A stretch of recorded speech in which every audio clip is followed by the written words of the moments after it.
Hey everyone, this is Alex Milstein. I'm the editor-in-chief of Betting News Now, and this is Bet Ed Now, bite-sized bits of betting industry knowledge. Today, my guest is Adam Fain. He's the vice president of Wholesale for Cariloha. Welcome, Adam. Glad to have you here. Thank you very much. Thanks for having me. It's kind of Yeah, exciting. yeah, I got the call when you asked me to be on it. I just jumped at it. I said, I don't care where I'm at, what we're doing. Let's do this. It's exciting. yeah. I appreciate you taking the call while you're traveling. Where are you today? I mean, I had to take a 5 a.m. flight to Holland this morning. And Wow. not the country, just teasing. I'm up here in Michigan, Holland, Michigan. And wonderful, I guess near Grand Rapids for the rest of you that don't know where Holland, Michigan is. Awesome. Well, I'm glad to have you on today, and we're going to be talking about giving the customer the best service, and I think missed opportunities as well is a good topic. So I'm going to let Yeah. you take it away, Adam.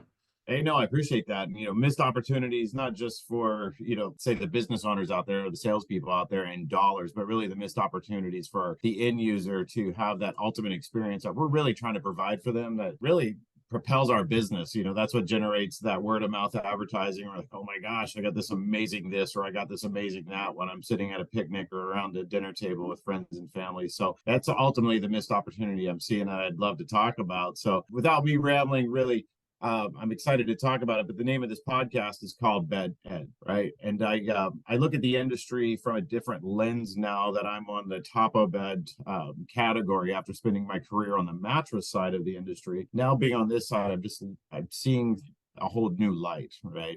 Not to be, Carlton the sky dreamy here, but what I've seen in the biggest disconnect in our industry as a mattress expert or as a furniture store employee, and trust me, I've worked every facet of that industry. Why is it that we focus so much on mattresses and the dollars earned on mattresses? Because yes, it's a multi-billion-dollar annual industry, but what a lot of us don't realize is the top of that industry is equal to the mattress industry in billions. And where that big ultimate disconnect is, I think I said something to you earlier. I think it's kind of funny or ironic that a lot of us run around with sleep expert on our badges or on our polo shirts. And really what it is, they're selling one component of what a bed ultimately is. I use an analogy of a car, that the car is the sum of all the parts, the motor, the tires, and the seats and the fuel, where a lot of us are out there just selling the motor. So that's really what I want to talk about today is how are we giving the consumer the full ultimate experience of providing a bed to them?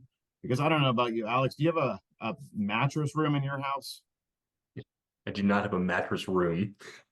I I didn't have a think so. I don't bedroom. know about you when you work these hours, like market, by the way, which was slammed when we first or last saw each other. Could you just, you could not wait to get back to your hotel room to go to mattress, right? It Yeah, doesn't work, and I think about, the bedroom. That's the most important piece of furniture in the house or a component of the house. That's why it's got an entire room named after it. It's called the bedroom, right? It's not called the mattress room. So, working on this side of the category and working with department stores, and as I go there to visit partners and I see she walking around these department stores and buying gobs and gobs and gobs of branded products, whether it be Martha Stewart or Cariloha or Maui Gems, they're seeing a brand they resonate with that they can envision them sleeping in or on or just creating that sanctuary. But that's when it becomes a bed. Otherwise, it's just a mattress. So that's really what I want to focus on today is what we can do collectively as an industry to give our consumers a better experience, to really become true sleep experts. Because I don't know about you when you're hot at night. You ever been hot at night and pulled the mattress out from under you? I, no, I don't think I know. You usually pull the sheets off of you, right? Or you stick your foot out the bottom. So when we think about sleep and sleep management, temperature management, sleeping ideal, sleep's three-dimensional. It's not flat anymore. We think about adjustable bases, but all the thermal regulating and cool mattresses, things that we talk about, it's really done by everything that creates that bed.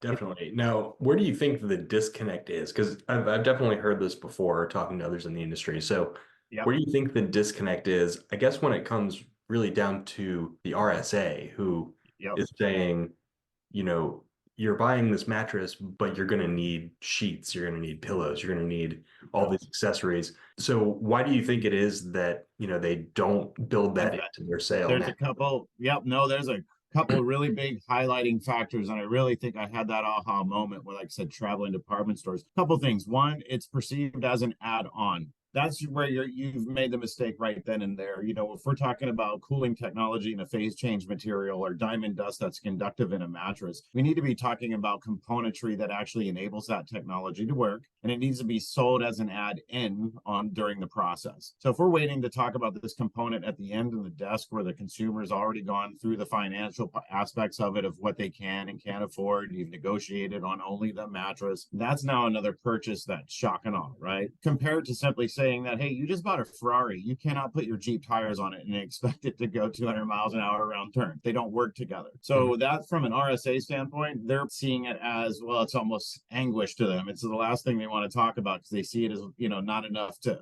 dollars being spent to pique their interest as well. So it becomes an add-on at the end, and it's usually mandated by their bosses. You have to do these things. So that's one element of it. Two, the second element is the consumer that's buying top of bed by the billions in department stores. The best, quote, salesperson in that scenario is the shopper and the floor display person, because the floor display person who set up that gorgeous branded, and we're moving to that part, beautiful display where she sees and envisions, and like I mentioned earlier, creating her sanctuary, she talks herself into buying that. She sells herself into buying that. And then I don't know about you, I see these crazy credit card statements a month later or 2 months later going, good Lord, you spent $500 at Dillard's? Wow, amazing, right?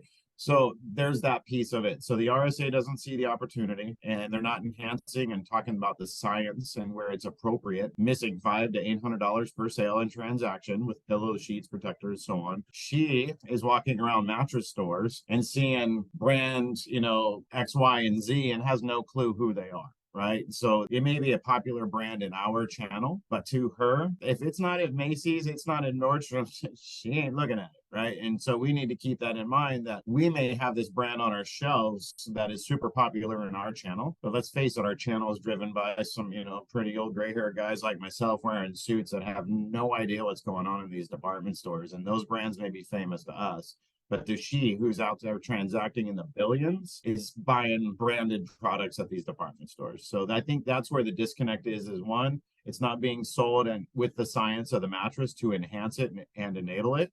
They're letting customers put inhibitors on top of it instead. Two, the consumers aren't recognizing these brands, so why would they buy it? There's no compelling reason to do so. Long answer, right? But, I think it's that aha moment, but we all need to realize that we're just leaving that low-hanging fruit out there. So buyers out there, and without rambling too much, we've been so focused on margins on products that are unfamiliar to consumers versus saying, hey, department stores are making 45 margins, 50 margins on this stuff and selling billions of it. And I would much rather have a piece of those billions than 100% of these pennies, right? So anyway, that's that's my 2 cents. Yeah, absolutely. I really like what you said about add-ins. I think changing that verbiage is really important a lot of the time, because when you talk to an RSA, you kind of give them the script and you say, like, these are add-ons, these are whatever. So if you start off by saying this is an add-in, this is going to build the sale, you can naturally build this in. I think that makes a lot of sense. And obviously the opportunity to make more money and build the ticket is there. So going off of that, what are some things that retailers can do, talking to their RSAs and changing the sales style to bring in these add-ins?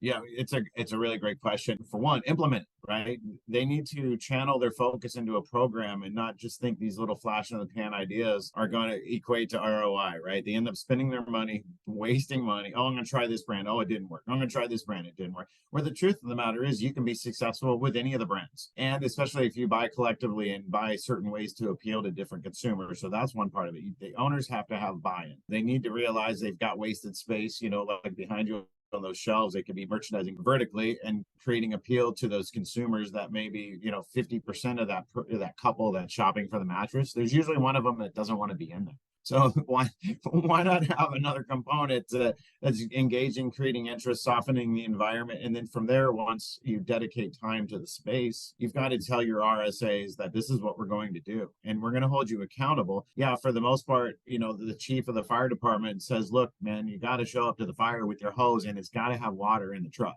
And so there's a certain part of that accountability standard. And then with the accountability, it's not just about telling them to do it. It's working with the manufacturers to provide the training, but not just in the individual components It's how can these manufacturers work together? How can their messages and how can we buy with strategic thinking that I want to put brand X and brand Y together? They're totally different. They don't compete, but they both have synergist, they synergize their training methods or styles. So it's a three-part piece, buy-in at the top, accountability there in the middle with management and looking at their metrics and understanding we need a blend of these products sold to be, important to our manufacturers and, to keep those relationships going. And then again, the RSAs need to be trained on how to add it into the presentation. And by doing so, it's saying that, hey, if this has a phase change material, right, this component actually lets it absorb, store, and release heat. Where if you put a piece of plastic over it or let them go buy that thing at Costco, whatever it is, you've got to heat that element up first before you activate that other technology. And so when a consumer hears that, you just put a heat retention item in a bed that's meant to cool and dissipate heat. So it's about us teaching this RSAs, really the whole encompassing process. Process is a really good word for it because it is a process that isn't just going to happen overnight, which I think, can be equally frustrating, but realistic. So yeah, I think the key purpose of process, it used to be price or product and then price, right? We had the P's or whatever. Then it became the process in our industry. And there's a couple brands out there that really drove that and super stoked that they did so, right? So then it became product and process. But now I think, along with process going forward, or at least what's hot and tangible now that we need to be talking about too, is what's the purpose? And the purpose truly has to be, multifaceted. It's got to be whether it's sustainability that, we're known for, whether it's, comfort, or whether it's athletic type of materials, or whatever it is. What is your purpose as far as your positioning on the planet? But also, what is your purpose for the end consumer? Is your purpose just to sell stuff? Because, hey, man, there's big box stores that do that, right? They do that really, really well. Yeah. Tons of those beds are piling up and, in landfill, and a lot of sheets are being destroyed and turning into microplastic pollutants in the ocean. It's no bueno, right? So really, what is our purpose as our industry? And it should be truly about providing our people, our customers and the planet products that aren't going to hurt us, but actually provide benefits, right? Let's stop talking about price, right? And margins. Let's get out there and what's our, collectively as a purpose, do things better. Yeah. That's such a great message. And I think that's a great place to end. I know we could talk about this forever, but it's in my heart and soul, man. Yep, it's my church, right? Yeah, for sure. All right, well, thanks so much for coming on the show today, Adam. I really appreciate you coming out. I appreciate you as well, man. Thanks so much for having me.